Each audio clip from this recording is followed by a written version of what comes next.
தேவன் எப்படி இருக்கிறாரோ அப்படி தான் நாமும் இருக்கிறோம். இன்றைக்கு நாம் வாழ்ந்து கொண்டிருக்கிறதற்கு காரணம் அவர் ஜீவனுள்ளவராக இருக்கிறார். அதனால தான் நம்மளும் ஜீவனுள்ளவர்களாக வாழ்ந்து கொண்டு இருக்கிறோம். இதுவரைக்கும் நம்மை நடத்தி வந்த நல்லவர் இனியும் நம்மை நடத்த நல்லவராகவும் இருக்கிறார், வல்லவராகவும் இருக்கிறார். அவருடைய வார்த்தையை பிடித்துக் கொள்ளுங்கள். அந்த வார்த்தை உங்களை ஒவ்வொரு நாளும் நடத்தி செல்லும். ஆதியாகமம் 1 அதிகாரம் 27 வசனத்தில் நம்ம படிக்கிறோம். தேவன் தம்முடைய சாயலாக மனுஷனை சிருஷ்டித்தார், அவனை தேவ சாயலாகவே சிருஷ்டித்தார், ஆணும் பெண்ணுமாக அவர்களை சிருஷ்டித்தார். தேவன் தம்முடைய வல்லமையை கொண்டு மனுஷனை சிருஷ்டித்தார். மனுஷனை தேவன் எப்படி சிருஷ்டித்தார்னா அவருடைய சாயலாகவே சிருஷ்டித்தார். God's power is God's image. தேவனுடைய சாயல் என்னன்னா அவருடைய வல்லமை தான் அவருடைய சாயல். பொதுவாக எல்லாரும் சொல்லுவாங்க என்னோட இமேஜவே கெடுத்துட்டான் அப்படின்னு சொல்லுவாங்க.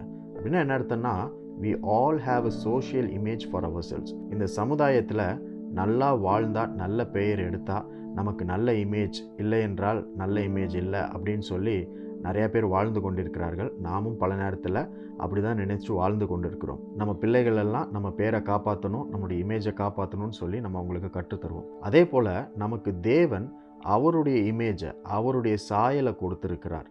அது என்னன்னா அவருடைய வல்லமை தான் அவருடைய சாயல். நீங்கள் ஆணாக இருந்தாலும் சரி, பெண்ணாக இருந்தாலும் சரி, தேவனுடைய சாயலை உங்களுக்கு கொடுத்திருக்கிறார். அவருடைய வல்லமை உங்களுக்குள்ளே இருக்கிறது. அந்த வல்லமைன்ற சாயலில் தான் ஒவ்வொரு நாளும் நாம் இயங்கி கொண்டிருக்கிறோம்.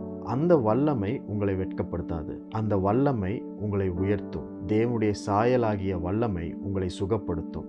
அந்த வல்லமை உங்களை ஆசீர்வதிக்கும். அந்த சாயல் உங்கள் எல்லைகளை பெரிதாக்கும். அந்த தேவனுடைய சாயல் தேவைகளை எல்லாம் சந்திக்கும். அந்த தேவனுடைய சாயல் எதிர்காலத்தை கட்டும். அவருடைய வல்லமை அற்புதங்களை செய்யும். அவருடைய சாயல் உங்கள் தலையை உயர்த்தும். அவருடைய சாயல் உங்களை தேர்ச்சி பெற வைக்கும். அவருடைய சாயல் உங்களை தேறினவனாக மாற்றும்.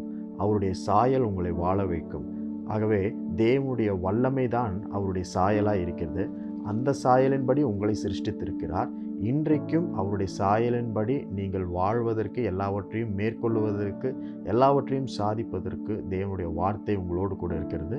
இந்த வார்த்தையினால் தேவன் இந்த நாள் முழுவதும் உங்களை நடத்தி சென்று அவருடைய சாயலை நீங்கள் பார்க்கும்படி, வல்லமையை நீங்கள் பார்க்கும்படிக்கு இந்த நாளை உங்களுக்கு ஆசீர்வதித்து தருவார். இந்த நாளுக்காய் ஆண்டவருக்கு நன்றி சொல்வோம்.